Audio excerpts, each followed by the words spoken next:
با عرض سلام خدمت همه تریدرهای عزیز، علی مهنام هستم.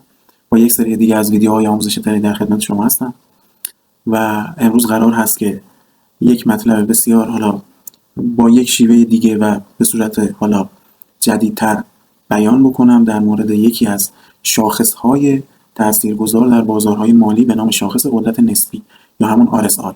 شاید این اسم رو خیلی شنیده باشید، اما با یک رویکرد دیگه‌ای تو این ویدیو قرار هست که این توضیح داده بشه.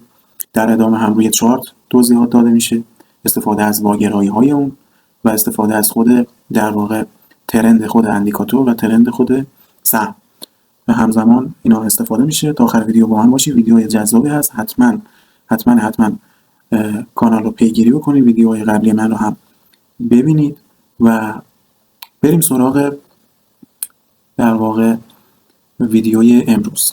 شاخص قدرت نسبی، بذارید با یک مثال شروع بکنم. شما فرض بکنید که فردی در حال انجام یک فعالیت هست، در حال دویدن هست یا در حال مطالعه کردن هست. ما قرار هست که با شاخصهای پارامتریک در واقع انرژی اون فرد تخمین بزنیم که قرار هست اون فرد مثلا در 10 دقیقه آینده آیا سرعت دویدن یا میزان مطالعهش افزایش پیدا بکنه، یا قرار هست که سرعت دویدنش کمتر بشه یا میزان مطالعهش، یا قرار هست که اصلا کلا استراحت بکنه. مثلا یکی از پارامترها قند خون هست، یکی از پارامترها مثلا شاخص‌های میزان کالری هست که طرف در واقع تو تغذیه خودش مصرف کرده و میزان کالری که در اون دویدن در واقع به اصطلاح هزینه کرده و در واقع از دست داده. این شاخص در بازار مالی با عنوان شاخص قدرت نسبی یا شاخص RSI شناخته میشه. حالا فرض کنید ما روند سهم ما صعودی هست، مثل یک فردی که داره در واقع با سرعت خیلی خوبی میدوه و این شاخص قدرت نسبی ما ممکن هست که در واقع یک سری علائمی به ما بده. ممکن است که بگه نیاز به استراحت داره سهم، یا نیاز به اصلاح داره، برگشت داره، یا در واقع بعد از یک استراحت خیلی کوتاهی قرار هست که دوباره سهم رشد بکنه. مثل فردی که در حال دویدن هست ممکنه 1-2 دقیقه استراحت بکنه و سرعتش بیشتر بشه، یا در حالت نزولی هم به همین صورت.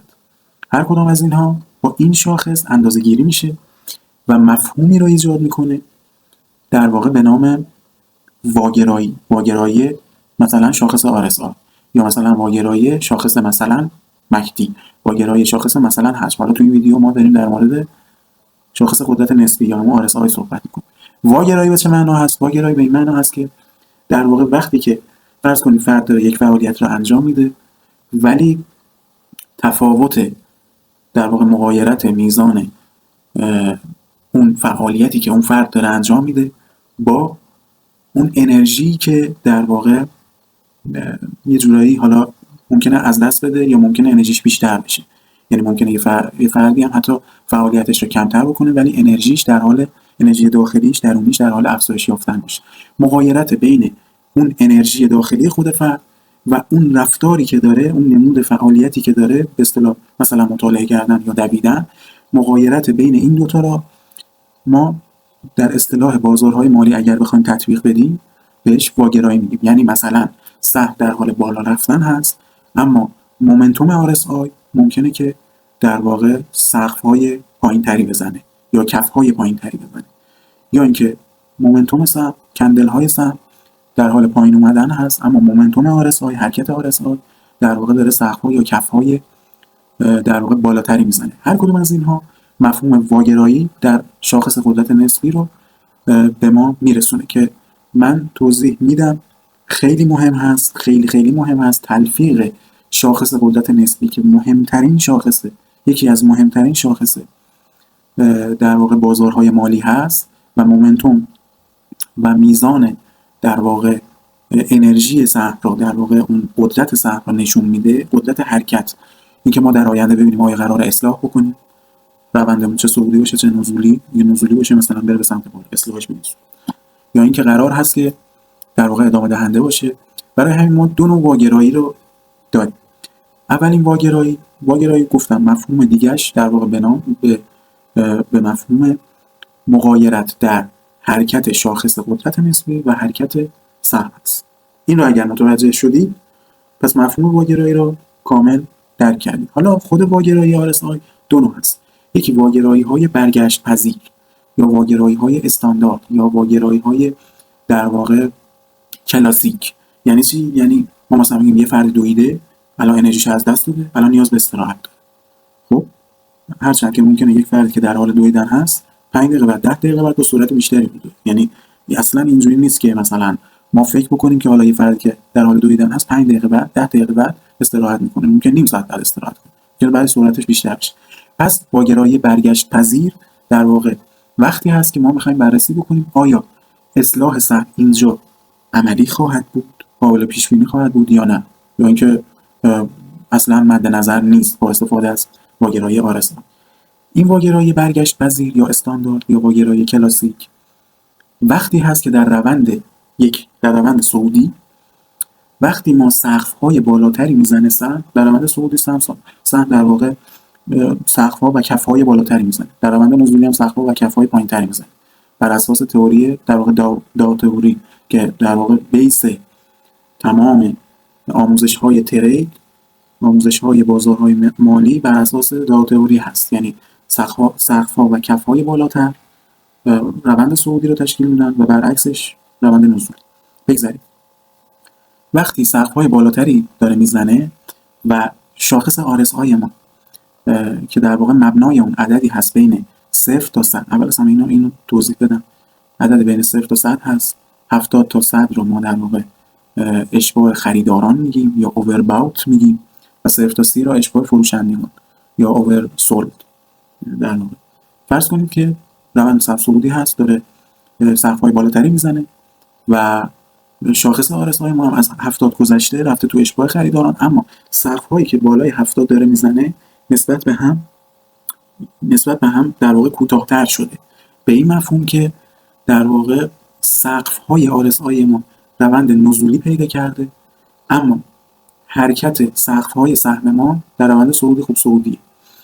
بنابراین اینجا مغایرت حرکت سقف‌های RSI و سقف‌های سهم در روند صعودی پیش میاد و اینجا یک شاخص برگشت پذیر احتمالاً باشه. ما میتونیم پیش بینی کنیم که بازار نیاز به اصلاح داره و مومنتوم RSI رو مد نظر قرار میگیریم، به عنوان بیس در نظر میگیریم و با استفاده از در واقع مومنتوم RSI تصمیم میگیریم که روی یک کندل مناسب با استفاده از مثلا یک ناحیه یا یک انگلف باری وارد پوزیشن سل بشیم یا پوزیشن فروش بشیم.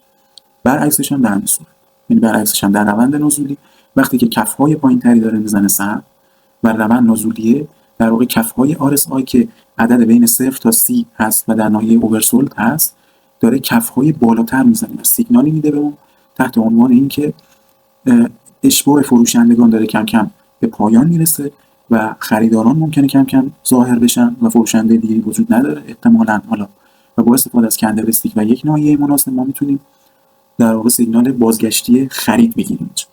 این پس مورد واگرایی برگشت پذیر. مورد دوم واگرایی ادامه دهنده روند هست یا تحت عنوان واگرایی مخفی. وقتی هست که در واقع در روند صعودی در استراتژی بازگشت پذیر ما سقف‌های روند صعودی رو در نظر میگیریم، در استراتژی ادامه دهنده ما کف‌های روند صعودی رو در نظر میگیریم. یعنی اگر روند صعودی داریم وقتی کف‌های بالاتر میزنه در واقع شاخص RSI اونجا میاد و کف‌های پایین‌تر میزنه و ما اینجا مومنتوم خود سهم رو در نظر میگیریم و در یک کف مناسب وارد پوزیشن ادامه دهنده خرید یا بای میشیم. به این صورت که در واقع مومنتوم RSI ما کف‌های مومنتوم RSI ما حالت نزولی داشته، مد نظر قرار نمیده، ولی واگرایش اینجا مطرح هست. بنابراین روند سهم تایید میشه، روند کندل های سهم، و ما وارد پوزیشن ادامه دهنده در یک کف مناسب و با کندل استیک مثلا با یک اینگولف بار یا کندل پوششی قوی خرید روی کف در واقع ترند مقربمون یا حتی یک ناحیه افقی وارد میشه. در روند نزولی هم به همین ترتیب. من فایل کامل این دو نوع واگرایی‌های برگشت پذیر و واگرایی‌های ادامه دهنده که هر کدوم شامل دو نوع هستن، واگرایی برگشت پذیر در روند صعودی، در روند نزولی، و واگرایی ادامه دهنده هم به همین ترتیب، در روند صعودی، در روند نزولی، قرار میدم در کپشن و حتما مطالعه بکنید. میریم روی چارت، کانال رو هم سابسکرایب بکنید. این توضیحاتی که روی چارت قرار هست بدم شاید کمتر حالا مطلبی در موردش گفته شده باشه. بریم روی چارت. خیلی خوب، بریم سراغ در واقع واگرایی ها. خب من اینا رو از قبل در واقع رسم کردم، ترند های در واقع سهم رو و ترند های واگرایی ها رو، و بریم بررسی بکنیم که سهم در واقع ارز بیت کوین رو انتخاب کردم. از منوی اندیکاتور هم در واقع اندیکاتور RSI رو در واقع اضافه کردم، همین گزینه اول، شاخص قدرت نسبی اضافه کردم. و نکته مهمی که هست این هست که ما در واقع با اعداد بالاتر از این خطچین، یعنی بین 70 تا 100، و در واقع پایین این خطچین یعنی بین 0 تا 30 یا 30 تا 0 کار داریم.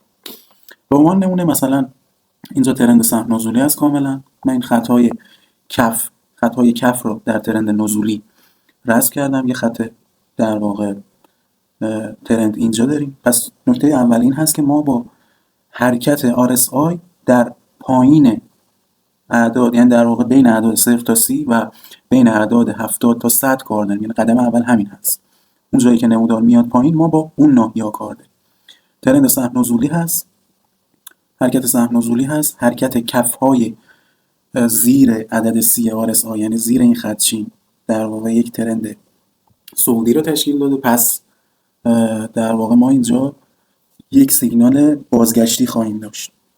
اینجا هم به همین صورت، اینجا هم در واقع اومده بالا، کف پایین تر ساخته، و اینجا هم دوباره ترند صعودی. میبینید این نقاط همه زیر عدد 30 هستن، اینجا هم همینطور. بنابراین با یک کندل این گلف بار توی این ناحیه ما میتونیم وارد پوزیشن برگشتی روند نزولی بشیم. در واقع سیگنال واگرایی از نوع بازگشتی هست و در ترند نزولی. هر دوی این خط‌ها در واقع تایید میکنن این رو. ما میتونیم روی کندل این گلف بار وارد بشیم یا حتی اینجا وارد بشیم، چون قبلش این رو هم داده. و میزان ریسک و ریوارد هم 1:2 به نظرم مناسب هست. بریم مثال بعدی. پس اضافه کردن اندیکاتور RSI از این منو و نوشتن کلمه RSI، و بعد از اون بررسی در واقع پیدا کردن نقاطی که زیر خط 30 و بالای خط 70 هستن و رسم کردن ترند اونها که بتونیم اون واگرایی ها رو ببینیم. بریم جلوتر. ببینید اینجا هنوز در واقع RSI زیر عدد 30 یا بالای عدد 70 نیومده که من بخوام تصمیم بگیرم. اینجا اومده، این یک، این دو، اینجا دو. اینجا ترند سهم صعودی میشه همونجور که مشخص هست، و در واقع اینجا سقف بالاتر تشکیل داده، در صورتی که RSI در واقع در حال ضعیف شدن هست.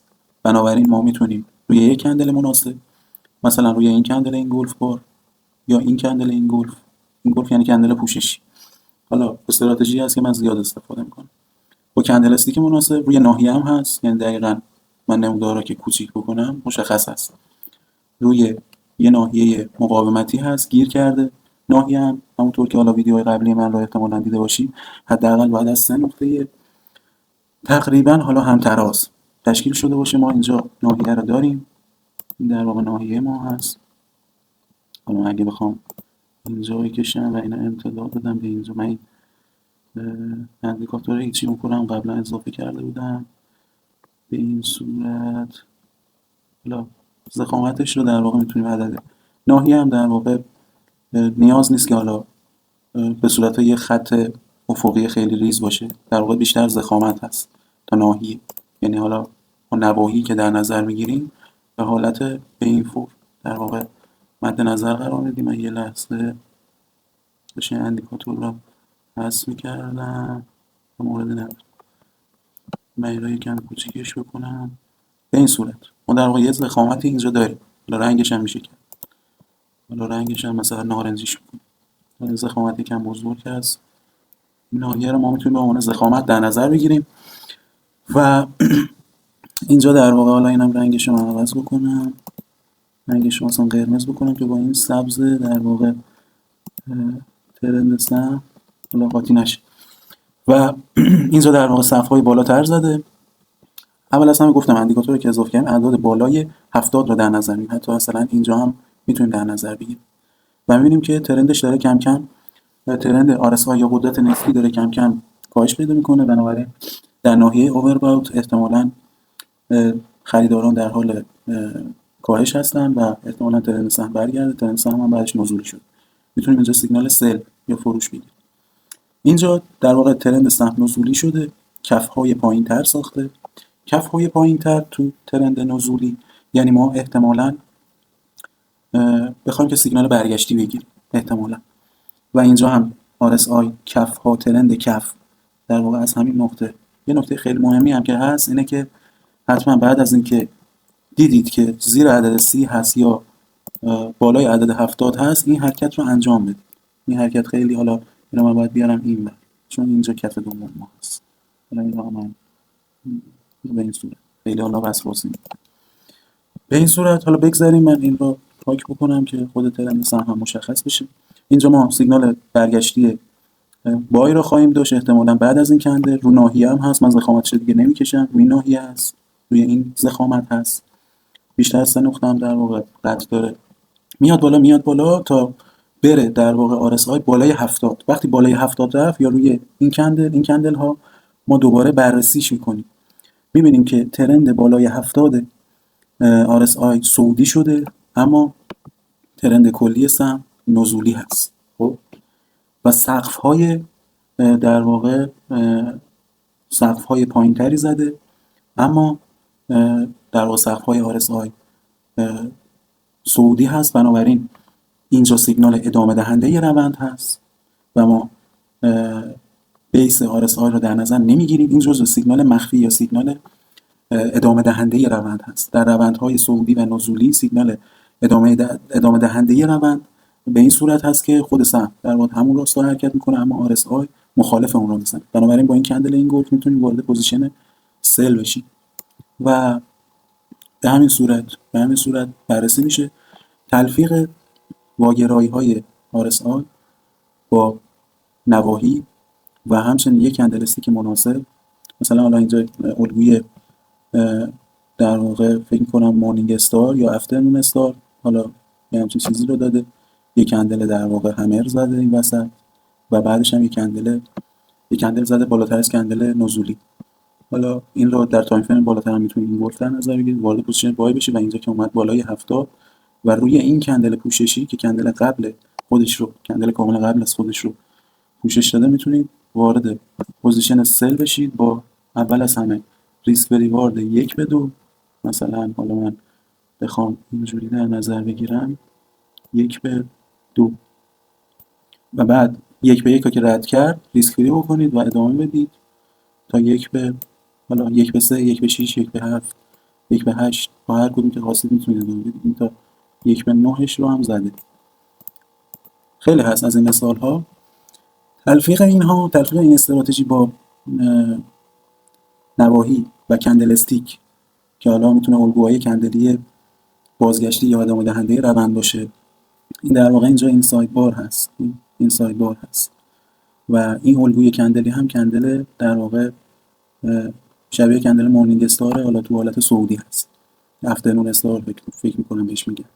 حالا البته اینجا چون روند صعودی هست همون مورنینگ استار میشه احتمالاً. در اون هم سیگنال برگشتی میگیریم با کندل استیک و نواحی و رسم نواحی. این حالا روی نواحی هم تقریبا قرار داره، روی نواحی هم قرار داره و در واقع مدیریت سرمایه و مدیریت ریسک میتونیم وارد پوزیشن بشیم و از این در واقع استراتژی استفاده بکنیم. من تو ویدیوهای بعدی بیشتر در مورد این توضیح خواهم داد. خیلی خب، ویدیو رو با هم دیگه دیدیم. نکته اولی که خیلی حائز اهمیت هست این است که ما اول از همه نقاط بالاتر از 70 و 30 رو فقط در نظر میگیریم. تلفیق اونا با هر استراتژی شخصی سازی شده، با هر، حالا از نظر من ضخامت و کندل استیک هست، یه فرد دیگه ممکنه یه اندیکاتور دیگه اضافه بکنه. توضیحات بیشتری حالا خواهم داد. و نکته مهم خیلی حائز اهمیت دیگه این هست که مدیریت سرمایه، یعنی حداقل در واقع اون پوزیشنی که شما باز می‌کنید نسبت حد ضررتون به حد سودتون حداقل باید 1:2 باشه. و گفتم حالا تو ویدیو هم روی 1:1 میتونید ریسک فری بکنید و بکشونش تا 1 بالاتر از 2. خب و مورد دیگه غیر از مدیریت ریسک، مدیریت غیر از مدیریت سرمایه، مدیریت ریسک هست. یعنی بین 25 صدم یا نیم درصد اکانت، یا فرض مثلا نیم درصد اکانت تا حد اکثر 3 درصد اکانت. نرمالش رو من میتونم بگم حدود شاید 1%، مثلا 1% خوب هست. حالا خیلی از تریدرها روی نیم، خیلی از تریدرها بالاتر از 1، ولی بین این رنج قرار بگیره. یعنی بالاتر از 3% سرمایه رو برای حد ضرر اختصاص ندید تو هر پلتفرم معاملاتی که هستید. امیدوارم از این ویدیو خوشتون اومده باشه. 5 تا ویدیو قبلی من رو هم حتما ببینید. اونها رو هم با رعایت مدیریت ریسک و مدیریت سرمایه که توضیح دادم شخصی سازیش بکنید، امتحان بکنید و لذت ببرید. کانال من رو هم سابسکرایب بکنید. موفق و مؤید و پیروز و سربلند باشید.